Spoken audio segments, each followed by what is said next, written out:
भारत पर एक तरफा टैरिफ लगाकर अमेरिका बुरी तरह फंस गया है। अब उसे ये समझ आ गया है कि भारत के साथ रिश्ता कितना जरूरी है। मतलब ये कि 50% टैरिफ की बात अब पुरानी हो गई है। अब टैरिफ 10% रह गया है। क्या है पूरी कहानी, चलिए आपको बताते हैं। भारत और अमेरिका के बीच हाल के सालों में व्यापारिक रिश्ते कई बार टैरिफ विवादों की वजह से तनावपूर्ण हो गए थे। दोनों देशों के बीच आर्थिक सहयोग मजबूत होते हुए भी कुछ मुद्दे अड़चन बनते रहे। इनमें सबसे अहम विषय टैरिफ यानी कि आयात शुल्क रहा। इसी बीच एक अच्छी खबर सामने आई जिसने भारतीय उद्योग जगत को एक नई उम्मीद दी है। भारत सरकार के मुख्य आर्थिक सलाहकार वी अनंत नागेश्वरन ने बहुत बड़ा बयान दिया है। उन्होंने कहा कि अमेरिका द्वारा भारतीय वस्तुओं पर लगाया गया 25% पेनाल्टी टैरिफ संभवतः जल्द हट सकता है। उनके अनुसार मौजूदा हालात को देखते हुए संभावना ये है कि अतिरिक्त शुल्क 30 नवंबर से पहले खत्म हो जाएगा।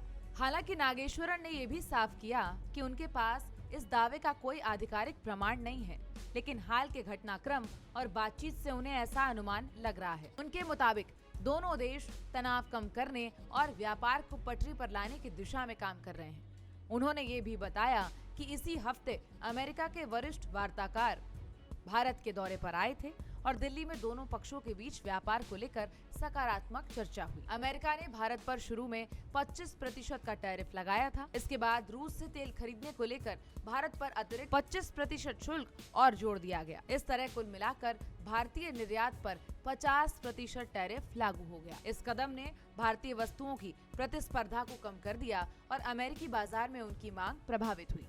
अब अगर अमेरिका 25% का ये अतिरिक्त पेनाल्टी शुल्क हटा लेता है तो भारत के निर्यातकों को बड़ी राहत मिलेगी। इससे भारतीय सामानों पर लगने वाला कुल टैरिफ घटकर फिर से 25% पर आ जाएगा। वहीं भारत की ओर से लगाए गए रेसिप्रोकल टैरिफ में भी कमी की संभावना जताई जा रही है। वर्तमान में यह शुल्क ऊंचा है, लेकिन घटने पर केवल 10 से 15% तक रह सकता है। अमेरिका भारत के लिए एक महत्वपूर्ण बाजार है। यहाँ निर्यात होने वाले कई प्रमुख उत्पाद टैरिफ विवाद की मार झेल रहे हैं। विशेष रूप से टेक्सटाइल और garments, James and jewellery, chemicals, leather goods और सी फूड सेक्टर सबसे ज्यादा प्रभावित हुए हैं।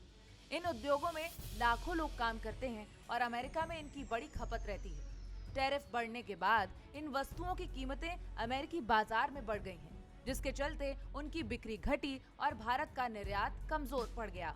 भारत और अमेरिका के बीच पहले भी व्यापक ट्रेड डील पर बातचीत हुई थी, लेकिन समझौता नहीं हो सका था।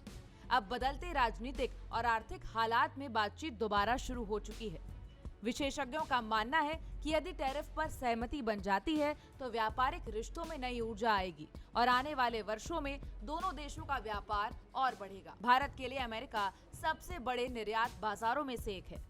यहाँ से मिलने वाले विदेशी मुद्रा भंडार से भारत की अर्थव्यवस्था को मजबूती मिलती है। अगर टैरिफ घटता है तो भारतीय निर्यातक सस्ते दामों पर अमेरिकी ग्राहकों को सामान उपलब्ध करा पाएंगे। इससे न केवल निर्यात बढ़ेगा बल्कि उत्पादन और रोजगार में भी वृद्धि होगी। फिलहाल इस विषय पर कोई आधिकारिक घोषणा नहीं हुई है, लेकिन संकेत सकारात्मक हैं। यदि अमेरिका वास्तव में पेनाल्टी टैरिफ हटा देता है और भारत भी रेसिप्रोकल टैरिफ में कमी करता है तो दोनों देशों के व्यापारिक रिश्तों में नया अध्याय जुड़ सकता है। उद्योग जगत की उम्मीदें बढ़ गई हैं और आने वाले महीनों में इसका असर भारतीय निर्यातकों की आमदनी और उत्पादन पर स्पष्ट तौर पर दिखाई दे सकता है। आपका इस पर क्या कहना है, हमें कमेंट बॉक्स में जरूर बताएं। देखते रहिए भारत एक्सप्रेस।